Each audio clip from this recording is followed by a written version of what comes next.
Dan, can I hear the audio coming from you?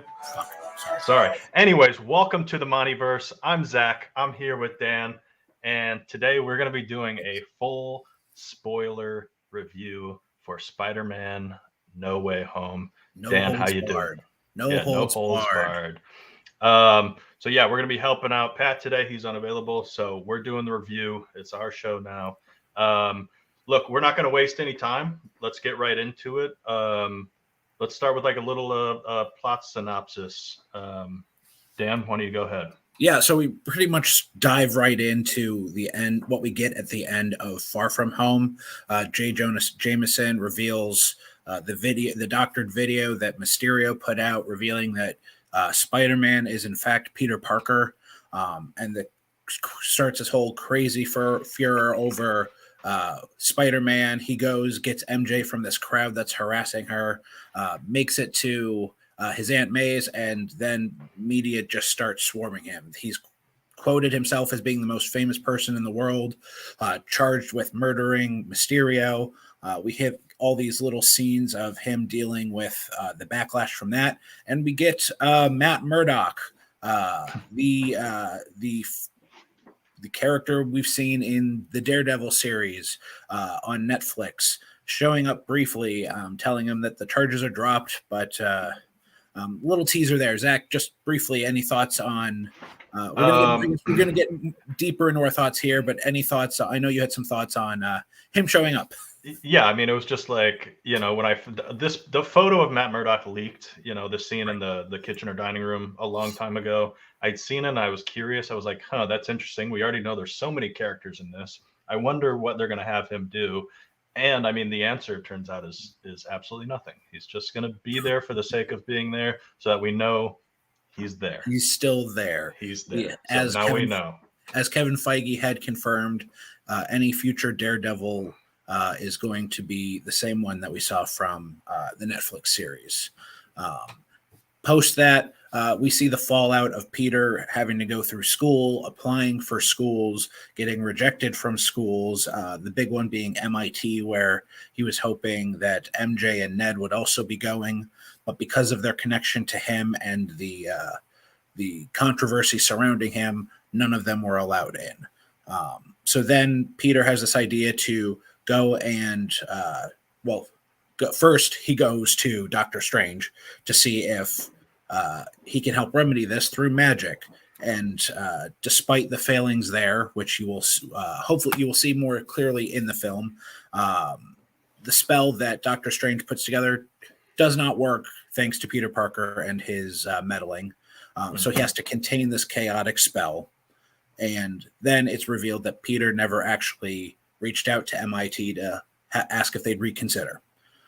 So through some other plot machinations, he goes and he tries to find this administrator who happens to be in New York at the time to try and ask them to reconsider, at least on behalf of MJ and Ned. And this is where the boulder really starts going downhill, due to the spell from Doctor Strange. Because magic. Because magic, yeah. Yep. We get to start seeing the villains from these other Spider-Man universes sprinkle in. Dr. Ock shows up. Green Goblin shows up. There's a fight on this bridge. And after Spider-Man saves the day, the administrator from this school is like, oh, we'll reconsider. Yeah. I feel like I'm getting very in the weeds here. I'm going to we can probably go a little more surface level. Yeah. So Peter then it goes back to Doctor Strange, who realizes all these entities from these universes are coming in here. And Doctor Strange is like, this is your mess, clean it up. We need to capture all these entities, which include Dr. Octopus, Green Goblin, Sandman, Lizard, and Electro, and send them back to where they came from. And Peter's like, this really isn't my problem, but I'll do it anyway. So he starts collecting them. All of them are collected. And then Doctor Strange is like, yeah, they're all going to die back at their universe, but that's their fate. It's not our problem. Let them go back so we can, fix reality. And Zach, and now what goes on here after this, Zach? Yep. So then we kind of meet back up. They all kind of tell Peter their stories, and they're sort of recapping sort of where they were when they all of a sudden appeared in this reality, they realized, you know, between them all talking amongst each other, they were all on the verge of death. This upsets Peter, so he's like, look, we can help them. He had already talked to his Aunt May, I believe, at this point about helping Norman. So he brings them all back to Happy's condo, kind of devises a plan for curing all of them as opposed to just sending them all back. And this one thing that I think should be mentioned, this is all after a fight that Spider-Man had with Doctor Strange in the Mirror Universe when they disagreed about how to handle the villains. Spider-Man eventually traps Doctor Strange in the Mirror Universe, gets this device that would send them back, and is like, let's fix them. Fast forward to where you math is superior to magic. So yes, we get up to Happy's condo. It's all going well. We're able to cure Doc Ock. You know, he finally regains control from his AI arms. But then sort of Norman kind of has a change of thought. Electro has a change of thought. Sandman, same. And basically all hell breaks loose in the condo, which culminates with the unfortunate passing of Aunt May. And this sort of sets Peter off. But also in the aftermath of the destruction, Ned and MJ are sort of wanting to find Peter. Ned realizes he can do magic now. It runs in his family, apparently, we find out. So he opens a portal and he sees Spider-Man. They call to Spider-Man, and Spider-Man comes on over and he's like, "Hey, what's up?" But when the it's not our Peter Parker. When the mask is pulled off, we see Andrew Garfield, and there's a big cheer in the theater. Everyone's clapping and excited. Yep. And then they say, "Well, we're gonna have to keep searching." They open another portal, and this time it's just a plainclothes Tobey Maguire walks through, and they're like, "Yo, what's up?" Basically, then they all go. They find our Peter Parker, and they kind of say like, "Hey, you know, we can't fight him. We can't let him die. You got the right mindset here. Let's figure out a way to cure them." The nice thing about this moment is like, Tom Holland Peter Parker is like, "It's my fault. You can't understand." And then these other two Spider-Men are like, we can absolutely understand. We very much understand, though it's not quite the same. Not quite the same thing happened to us. Someone very close to us died as a result of our action or inaction. Correct. Yep. So they devise a plan. They come up with what they believe will be a cure for each one of our villains that we've been introduced to. They come up with a plan to lure all of them to the Statue of Liberty, which is now holding a Captain America shield. And that's kind of where the finale kicks off. We get all of our villains meeting all three of our Spider-Men at the Statue of Liberty. Throughout the fight, they're able to sort of come together because they're a little sloppy at first, but they're able to come together, figure out how to sort of defeat each one of the individual villains one at a time. And then let's see, finally they take them all down, but as soon as they get through all the villains, the box gets exploded or something like that. I'm trying to think. I don't remember. So when it's the other four, everyone but Green Goblin is there. Yep. And once they finally defeat him, he shows up, destroys the box. So Doctor Strange comes back through magic and trying to contain this spell while more fighting is going on. Yes. So the box that was containing the spell gets destroyed. The spell gets released, and now all of a sudden we have tons and tons of people who are attempting to enter our universe looking for Peter Parker. So I don't want to spoil this too much, but you see silhouettes of other famous Spider-Man villains that we haven't necessarily seen. And me not being familiar with Spider-Man, I recognize none of them. I was looking at the silhouettes like, is that just generic, like big bad guy, or is that somebody I should know? Yeah. So we get one final piece of magic where our Peter Parker tells Doctor Strange, "Look, this will all be solved if the world just forgets that I ever existed." And Doctor Strange reluctantly goes along with it, and he wipes the collective consciousness of, I suppose, not just our universe, but the entirety of the multiverse, because otherwise it wouldn't have affected the people from the other universes, I don't think. So the collective multiverse now forgets that this Peter Parker is Spider-Man, including MJ, including Doctor Strange himself. And then our final sequence is sort of Peter living anonymously. He goes to Aunt May's grave where he meets Happy for the first time. Then he goes to the coffee store where he meets MJ for her first time, we should say. And then the last thing we see is him listening to his radio scanner, police scanner, with a fresh new handmade Spider-Man suit, and he's jumping in to fight crime. Yeah, your friendly neighborhood Spider-Man, completely anonymous. So with that said, I mean, we can start getting into kind of what we liked, what we didn't like per se. Some of the bigger major elements of this story. So the villains, in a way, we already know all the villains, so it's kind of like we knew what to expect with them. I honestly thought they were all really quite good, except for, I mean, Sandman and Lizard kind of didn't have a whole lot to do. Yeah, they were tertiary. Sandman was a little wishy-washy too. I didn't understand his motives throughout, but that's okay. He was such a side character that I don't know that it affected my opinion of the movie in a major way. Right. I thought Jamie Foxx, Alfred Molina, and Willem Dafoe were all pretty great at reprising their roles.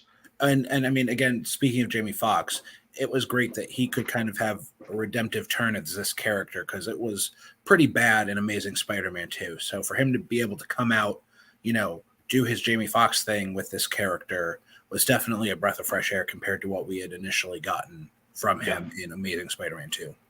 Yep. And I mean, there's like a bit of awkwardness given who that character was in the Amazing Spider-Man 2 versus who he is in this movie. So much so that, I think they realize as audiences are going to be asking that question.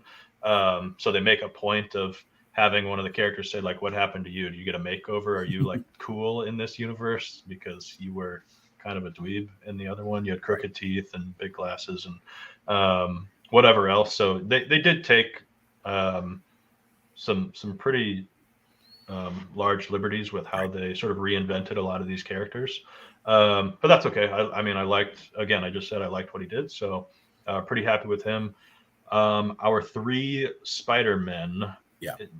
Now, what's interesting is I really felt like our 2 visitor Spider-Men kind of stole the show. And I've read a little bit about people not being totally thrilled with Tobey Maguire coming back. They thought his acting maybe wasn't quite up to snuff. I thought both Andrew Garfield and Tobey were great. No, I'm with you 100%. Of the 3, I think Andrew Garfield definitely had some of the best moments throughout the film, throughout the scenes together. I think Tom Holland, is a top-notch actor, especially in the role of Peter Parker. But I think he probably gave some grace. Like, hey, it's a special thing that these 2 are coming back. So I'm sure he also gave some deference to them when they came back, because of how big a deal and how surprised people may have been to see them. Whether you were surprised or not is a whole nother thing. But but I think it was a bit of an open secret that they were going to be in the movie. Right. But with Tobey, I don't think he was much different than the character we got in the Raimi films. He is older. He is wiser. He's probably a little more mellowed out after being Spider-Man for so long. He's found love with MJ. So he also had to distinguish himself from the other 2. He may not be as quippy. There was the joke about his back problems. Yeah. So I think it worked. How he played it worked for me. Is he as good of an actor as Andrew Garfield and Tom Holland? Maybe not, but it was by no means a glaring deficiency on his end. No, and I will say it's kind of unfortunate, because as much as I liked having both of them in the movie, it kind of made me feel like a part of me felt like we needed them, because I wasn't feeling great with just the Tom Holland and crew. It was, I mean, the movie really picked up for me when Andrew Garfield and Tobey Maguire showed up. And what's interesting too is we've been in private chats with each other talking about the old Spider-Man movies. When I recently rewatched The Amazing Spider-Man, I said point blank, I do not like Andrew Garfield as Spider-Man. I did not think his performance was good. I thought it didn't really work for the character. Obviously I'm a novice comic book fan, so I don't know exactly what the character's supposed to be, but I didn't love it. I think the general consensus with Andrew Garfield from those films is he was a good Spider-Man. He was sarcastic, quippy in the costume, but out of it, he just didn't fit the bill as Peter Parker. And I think we got a better Peter Parker, Andrew Garfield in this movie. Because that's what I was getting to, is like, as much as I didn't like him in The Amazing Spider-Man, I loved him in this. I thought he was fantastic. So that was a nice change of pace. Let's see. So now then we have the whole the multiverse element of this, sort of Doctor Strange involvement. And we kind of alluded to it in our synopsis, because magic. I don't know logistically what is going on here. I mean, none of this really adds up. It doesn't make any sense. I think there are massive ethical implications for completely removing somebody from existence, not because he agreed to it, but because everybody else didn't agree to it. I mean, he called it brainwashing. Yes, exactly. I mean, I understand there was now obviously the final version of that is pretty extreme, but I can sort of forgive it a little bit, because they had the multiverse cracking open, and it was kind of like, we have to do something. But from the jump, the idea of just sort of wiping people's memories without their consent is a bit problematic for me. Why did Doctor Strange have an issue, despite not having the time stone, going back in time and changing things? Let's just erase this person's, alter the minds of every human in existence. Exactly. Because as I've said, at this point, Peter Parker is the most popular person in the world. Literally every single person knows that. So he's talking about legitimately altering the minds of almost every single person on Earth. Little dicey for me, but then as I mentioned, logistically, I don't know how any of this makes sense. I don't know why the failed spell allows people to break through the multiverse. I'm not sure what the spell had to do with the multiverse at all. As far as I could tell, it wasn't related. But I'm not saying this is a good justification, but my understanding, at least on the macro level, on what the movie is trying to accomplish, is that when Doctor Strange initially tried to do the spell, it was going to be pretty easy. Everyone in this plane forgets Tom Holland, Peter Parker, Spider-Man. But the more he kept trying to change it, the spell became more and more chaotic, which I think Wong alluded to, that you're starting to mess with reality more and more. And the more you messed with the spell, the more you were tempting to mess with reality. And that's why the multiverse split as it did. And anyone who knows Peter Parker is Spider-Man started bleeding through. Which also, some of the people that bled through didn't know that Peter Parker was Spider-Man. So even that, I don't really understand why some of those people showed up. But I mean, that's like, I don't know. I mean, normally those types of things bother me quite a lot in movies. I think there was enough good happening in the latter 2/3 of this movie that I can forgive a lot of it. But it definitely keeps me, I've seen a lot of reviews for this where they're like, this is a 5 out of 5. This is an all-time great comic book movie. It definitely keeps it from being sort of like stratosphere level for me. Just the fact that more or less this movie doesn't make sense. I know what they set out to do, I think, as far as nailing all those emotional beats, hitting those nostalgia beats, bringing these people together and sort of making them greater than the sum of their pieces and whatnot. I think they executed on that vision fantastically. So I give them a lot of credit for that. And I know we've had conversations regarding Loki and some of these other films about just how the MCU could get very messy with as we delve into the multiverse and more time travel stuff, and how we're getting, it may be stretching itself out to a place that it'll be tough to come back from. I'm encouraged. I hope it can execute, but I do very much see the concerns you've had, at least, especially once we started getting that from Loki and yeah, and I think you and I specifically have talked about Loki regarding this concept of how well they executed what they intended to execute versus does that mean it's good or right. not, right? Just because you executed what you set out to execute doesn't mean that I have to think that it's good or enjoyable. Yeah. So this is one of those cases where I actually do think that they executed on the things that I find enjoyable, but it just left a bit to be desired regarding sort of the plot mechanics and Yeah. stuff like that. It's a little bit harder for me to get over some of that stuff. Let's see, what else do we have here? So we have sort of like our third act. One thing I kind of want to touch on, if you don't mind, is Yep. the killing of Aunt May. Sure. Yep. Because at first I didn't like it. I did not like it because despite her kind of being the everything support for Peter Parker, Spider-Man has always had someone had a reason to keep the mask on. Like whether it's MJ, Aunt May, or whatever. Like he wore the mask to protect those people. Now he is very much on an island, and I'm interested to see where that goes.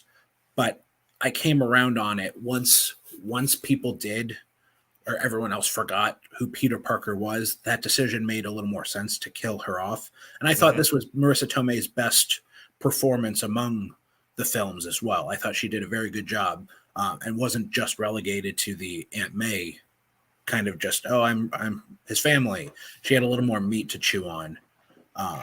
But I'm interested to see if and what they do with Tom Holland and Spider-Man now that he has no one. Right. And I do want to get to that point eventually, kind of once we're getting through the rest of this, but let's if you want to talk about the third act real quick, because that's kind of like, we've already gone through introducing the villains, introducing the new Spider-Man, sort of seeing Aunt May, seeing kind of people's motivations, seeing how we got into this mess. Once we get there and we're actually on the Statue of Liberty and this big battle's going down, what are your thoughts about how that was sort of executed? Were you into it? I really liked it. I mean, I loved it. I loved how it all worked together. I liked that they had to learn how to work together. Some of just the aerial scenes were nostalgia, were just great Spider-Man aesthetic. There was a couple times where I thought it got a little overindulgent with the three Spider-Men like reaffirming himself. I thought some of it was great, but I thought it maybe just went a hair too much. But overall, I thought that was a great third act fight scene with all the villains, all the trying to find the different ways to work together to cure these guys, Doctor Strange coming in as a different kind of MacGuffin, Ned and MJ dealing with their own issues with the portal. I thought all the kind of moving pieces seemed to fit together pretty well. Yeah, I would have to agree with that. I thought the third act was really strong. You mentioned getting a little overindulgent. I thought they went a little overboard on the CG a couple times. It looked a little messy, a little cartoony a couple times there. But overall, really enjoyable. Lots of good. And I mean, this kind of stretches into the second act a little bit too, but just I really enjoyed all of the interactions between the three Spider-Men, and we got a lot of them there in the third act also. Like you said, they got a little overindulgent. I didn't mind it. I thought seeing them work together was like a really exciting part of the movie. I kind of see what you mean, like when they're doing the acrobatics in the air and like. Well, it was to me. It was more like the you're amazing. He said you're amazing to Andrew Garfield. Right, like just some of those like the kind of dialogue scenes just got just a hair too much. But no, all like the action, the fighting, the flying around, was great. Okay, yeah. So I thought the third act was really good, basically up until we get to the Doctor Strange stuff again, which I just in general I didn't like in this movie. I think my favorite part of the movie was Tom Holland fighting Green Goblin at the end there on the fallen shield. Like Tom Holland's pissed off. He wants to kill Green Goblin because he is the one responsible for killing Aunt May, and he has that rage. And I thought that was just a well choreographed fight too between the two characters as well. Some of the web usage, the creativity displayed, and just the rage that you don't typically see from Tom Holland in that Mhm. character, I thought was fantastic. And then how the other two Spider-Man came in and tried to calm him down, I also thought worked very well. Yeah. Tobey Maguire coming in and just grabbing the glider as he's trying to smash it down and just sort of standing firm and Right. just not letting him was a pretty powerful scene. Yeah. Okay, I think we both agree there's a lot to like in Yeah. this movie. Was there anything that stood out to you that you didn't find particularly enjoyable, kind of other than maybe the wishy-washy magic stuff? Yeah, I mean, again, I think a lot of I don't think it's uncommon from what I've heard, at least that the first third, maybe even half, had some issues. I mean, I think the idea that they're applying for school and whatnot like makes sense for where they are as characters. It just seemed they tried to cram a lot in the amount of time they had, and it still felt like it was taking forever to do it. Yeah. I'm trying to think. That's kind of where I was going to go too. Yeah. The first I mentioned I checked my phone at one point because it was dragging so much at the beginning that I was kind of like, I feel like we should be getting into something by now, and there's nothing happening. So that was like 40 minutes in, where basically nothing had happened, and I was confused a little bit. I was thinking to myself, like, I've seen the reviews. People are absolutely loving this movie. Right. But right now, I'm not getting it because I found this to be quite unenjoyable through 40 minutes. Mm-hmm. I was happy that it did finally kick into gear, kind of like once we get into Happy's condo up there and sort of Norman, the Green Goblin comes out of Norman. That's sort of where it picks up. And then I think, when the two other Spider-Men show up, that's when we really crank into high gear and start getting very good. But yeah, I really struggle with that first 40 minutes. It was bordering on painful to watch.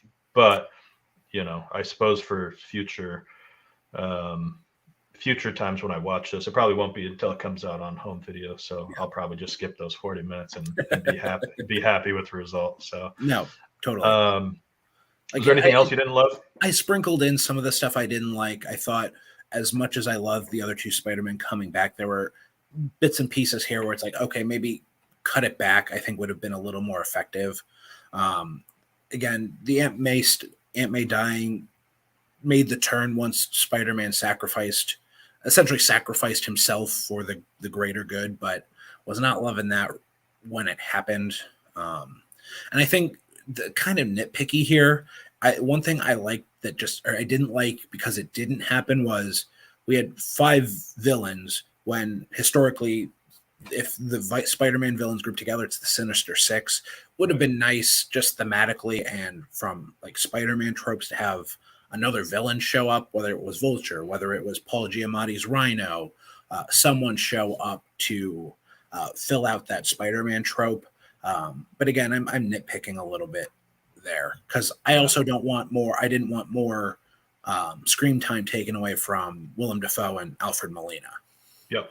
And it should be noted too, we kind of glossed over, but for the most part, Alfred Molina is kind of not a villain in this story, right? Because he gets cured pretty early, and even when he is an active villain sort of mentally, he is pretty restrained. Yeah.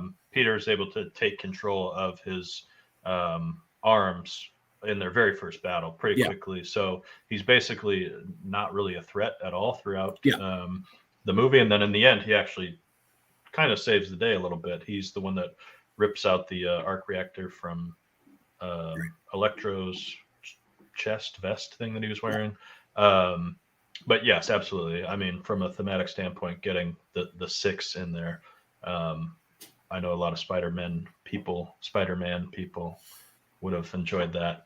All right, let's jump real quick into the mid-credit scene, just because it does actually kind of play a role in sort of where the franchise is going and sort of maybe some speculation. So at the end of Venom 2, we see what's the guy's name? The actual guy's name? Why am I? Okay, anyways, Brock. Eddie Brock, sorry. Eddie Brock, right?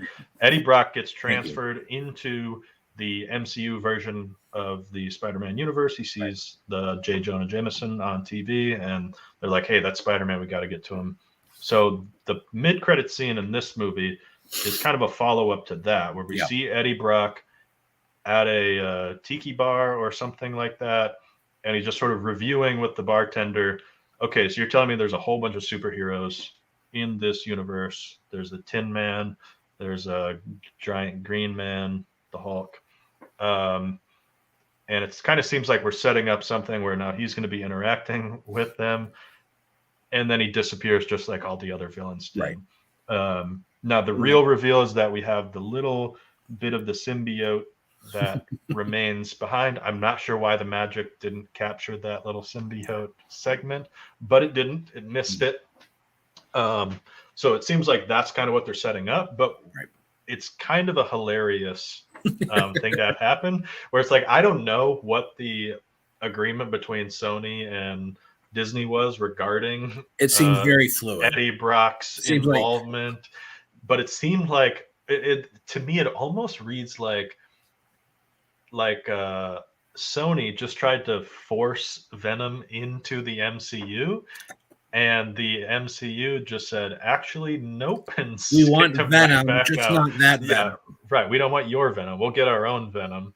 Which I'm glad about, because I hate those movies a lot. Oh, really? I mean, I find them, I'm pretty indifferent on them. No, I don't hate them. I don't love them. They're fine. Yeah. I actively don't like them. So anyways, I mean, that's kind of the reveal, though. The important takeaway from that is that we have a symbiote in the MCU mainline universe now. And for any Ted Lasso fans, we have Danny Rojas as the bartender. Football is life. So maybe he becomes the new Venom. We'll see. But no, I'm pretty much with you on that. Tom Hardy's a great actor, just hasn't worked for me in the role. So I'm hoping it's someone different who's the Venom or the symbiote actor character in this version, but we'll see. Yep. Okay. Well, I mean, with that said, I mean, let's just go sort of like broad view. What is your overall thoughts on the movie? I think we both liked it. To me, like, if I had to compare it with some of the other either MCU movies or Spider-Man movies, I think it definitely comes in behind Into the Spider-Verse for me. Maybe I gotta really reflect on those first 40 minutes and how much they actually impact my thoughts here. But I would say pretty even with Homecoming for me, which by that vein means that it's very high on my MCU rankings, because Homecoming is one of my favorite MCU movies. I'm famously not super high on the MCU in general. So yeah, I mean, so as much as I didn't like those 40 minutes, it still seemingly captured me pretty well, clearly, because the good stuff did enough for you. Yep. So it's probably my third or fourth favorite Spider-Man, and or maybe even second, depending on how things shake out, and maybe my second or third favorite MCU movie. So for me, it is right now, as I have it, it's my second favorite Spider-Man behind Into the Spider-Verse, with Spider-Man 2 being a close third, and then Homecoming, which I think is great. It's just, it has to fall somewhere. And then as far as MCU, some more time, maybe another viewing or two might change things, but I have it at fifth behind Winter Soldier, Infinity War, Ragnarok, and Endgame. Again, I think I could see it flip-flopping with Ragnarok at some point. And it might fall too. Who knows? With more viewings, I might change my tune there. But I have it pretty high because I think what does works extremely well. All right. Well, with that said, I mean, is there anything else that you wanted to touch on while we're here? Yes, just one thing that I forgot to mention. My favorite joke in the whole movie was when they're on the Statue of Liberty, like trying to figure out how to work as a team, and Tom Holland's like, "Okay, yes, I've done this before. I'm on the Avengers." And Tobey Maguire, I think, with the best line readings, like, "That's great. That's awesome. What is that?" Yes. I agree. I That I would be, wish I think that I'm would be glad that my you pick. brought up your favorite joke, but I'm also upset because there was a joke early from Ned that made me laugh, and I thought to myself, I need to remember this for the show. I cannot remember what it was though, and that's Any unfortunate. context, I might be able to I help. think I believe it was right when they were in the coffee shop. It was like very early on when the three of them were sitting down to open their MIT letters. I think that's when it was. Okay. Um, but I don't remember, unfortunately. Um, maybe I'll leave it in the comments if I remember. Speaking of, oh wait, were you going to say something? No, I was also just my final thought too is I was talking with a buddy of mine named Joe, and he texted me after he saw it, and he said this movie had a better Return of Palpatine with Lego Oh, Palpatine than Rise of Skywalker, which made me laugh because it's true. I did enjoy that there was a random Palpatine at the very end of the movie. Um, but anyways, if you don't have anything else, I don't have anything else. Thanks to anybody tuning in or anybody that will watch in the future or from a different universe. We appreciate it. Go ahead and hit that like button and leave a comment, and we will see you next time. Peace.